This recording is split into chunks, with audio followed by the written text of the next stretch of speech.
Salut à toi, ravi de te retrouver dans l'épisode numéro 169. Aujourd'hui, je te parle de CrossFit et je vais t'expliquer pourquoi il n'est pas nécessaire absolument d'aller chercher à chaque fois ce niveau RX.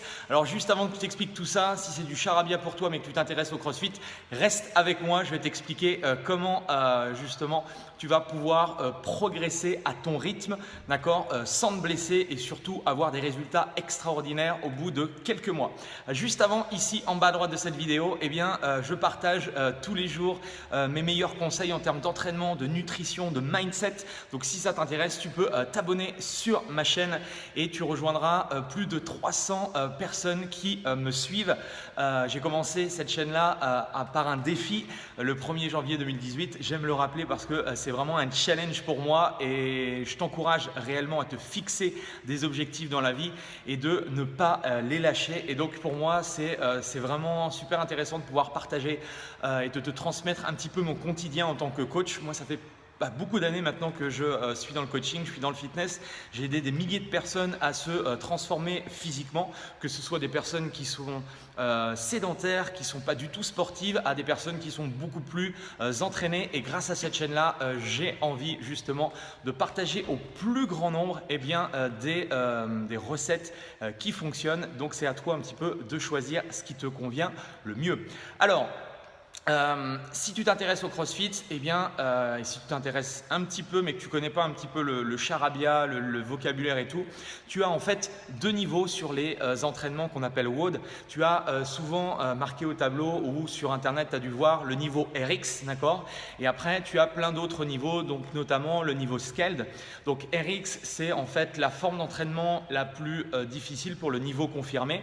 Et le niveau Scaled, c'est le niveau qui est adapté, d'accord, pour un public intermédiaire. Et en fait, ce qu'il faut réellement comprendre, et moi je me bats tous les jours, et je pense qu'avec mes confrères, avec mes collaborateurs et avec toutes les personnes que je connais dans le fitness, ce qu'il faut réellement comprendre, et mon métier en tant que coach, c'est de pouvoir individualiser justement l'entraînement à n'importe quel type de personne. Donc c'est vrai qu'on voit souvent RX Scaled, mais je pense qu'il y a énormément de niveaux de progression. Il suffit d'adapter les exercices. C'est pour ça que pour moi, le CrossFit s'adapte à tout le monde si on choisit le bon exercice à la bonne personne. Donc si toi, tu es focalisé pour performer en CrossFit, pour progresser en CrossFit, et ça c'est cool, eh bien la finalité pour toi, ça va être justement d'aller chercher on va dire ce niveau RX, mais ce n'est pas une finalité en soi. Moi j'ai beaucoup d'élèves dans ma box, ce n'est pas une finalité et en fait on s'en fout complètement. Ce qui est réellement important pour moi, c'est que les gens progressent à leur niveau chaque jour. Et marcher sur les mains, faire des handstand push-up, faire des snatchs, honnêtement, voilà, on va dire que c'est peut-être une satisfaction personnelle, encore que je pense qu'il y a des choses beaucoup plus importantes dans la vie, mais ça ne sert à rien de vouloir faire des exercices trop complexes si on n'a pas la capacité physique de le faire. J'ai vu des personnes qui n'étaient pas du tout sportives prendre le temps de faire les choses, de venir régulièrement, de s'accrocher, d'écouter ce que disait le coach, de mettre en place des petits trucs en dehors des WOD, après les WOD, chez eux. Donc ça vient petit à petit. Moi, ça fait depuis l'âge de 4-5 ans que je fais du sport et j'ai encore plein de choses à apprendre au niveau physique et pourtant je m'entraîne régulièrement. Là, je viens de mouiller le t-shirt et je viens de m'entraîner.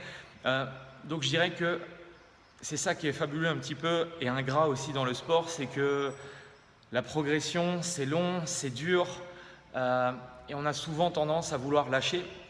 Et le petit conseil que je voudrais te donner par rapport à ça, c'est que tu peux avoir des moments de doute, tu peux avoir des moments où tu vas aussi arrêter, tu vas peut-être mettre un break, tu vas faire une petite pause ou tu vas venir moins souvent. Et je pense que le corps aussi en a besoin. On peut pas être au top en fait 365 jours sur 365. Et donc il faut à un moment donné aussi s'écouter. Et surtout te faire épauler. Je ne sais pas où tu es, je ne sais pas où tu t'entraînes, mais tu as des personnes pour ça, ça s'appelle des coachs. Tu as aussi des camarades de classe donc qui vont s'entraîner avec toi, tu as une communauté, tu as des gens à qui parler. Bref, aujourd'hui, tu n'es pas tout seul avec les réseaux, avec toutes ces choses-là. Ça te permet de rester motivé, de continuer à progresser. Donc voilà, c'était le message que je voulais te dire. Ne cherche pas forcément absolument ce niveau RX, surtout si tu sens que tu es limité en termes de mobilité ou que tu as eu des blessures dans le passé. Bref, je pourrais t'en parler pendant des heures parce que c'est vraiment des sujets qui me passionnent et c'est vrai qu'il y a des fois, je ne suis pas d'accord avec certaines choses qui sont faites dans le CrossFit et je me bats en tout cas à mon niveau pour faire passer des messages. Je ne dis pas que le niveau RX est néfaste à l'organisme, mais même chose, voilà, ne pas se tromper par rapport à ce que tu veux toi. Tu as le CrossFit, la méthode d'entraînement qui est fabuleuse si tu veux être en excellente santé. Et tu as le CrossFit, le sport, on va dire de haut niveau parce que bientôt il va y avoir les CrossFit Games qui vont arriver et tu as dû le voir peut-être si tu as vu quelques compétitions, c'est juste extraordinaire le niveau qu'ils ont. Moi je suis ébahi devant ma télé quand je regarde certains WOD. Bref, voilà, il faut apprendre à se connaître, il faut progresser à son rythme et tu vas voir que dans 3 mois, dans 6 mois, dans un an, tu ne pourras être que fier de toi. Voilà, c'était le petit message. Si tu es d'accord avec moi, tu peux liker cette vidéo. Merci beaucoup. Le petit commentaire, si tu as des petits commentaires à me faire passer, eh bien c'est en dessous de la vidéo. Et puis moi, je te souhaite de passer une excellente semaine et je te dis à demain pour de nouvelles aventures. Allez, salut!